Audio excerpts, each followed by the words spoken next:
Now, let me bring Carol in there, because I suppose the suspicion that's growing is that in these returns are some murky stuff that's going to make people think lesser of him. Tell me about Bain, for example, because, you know, you could argue that Bain just did what a lot of companies like that do. They go along, they bail out struggling companies, they make cuts to improve the business, and yes, they sell them on to make a profit, but by doing so, they've also saved a lot of jobs. I mean, there are two ways of looking at what they did, aren't there?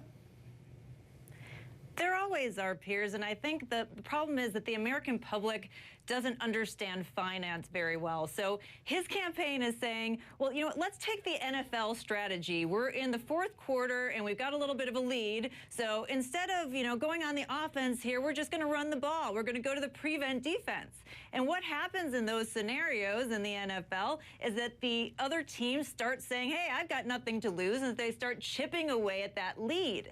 And I think the same thing has happened to Romney. He is on the right side of this issue. It is all about the economy, and he has a track record not just at Bain, but in Massachusetts and in the Olympics as well as Mr. Turnaround. He has turned around everything that he's touched. But somehow the campaign has him scared to come out and take that stand. If you look at the one time he got applause in that debate, it's when he said, I am not going to apologize for my success. And then everyone went, yeah, and then he kind of backed off. So I just think that he needs to bring it and own it and say, you know what, I am not going to apologize. I turned things around. We need to turn around this economy, and he'll be in good standing then.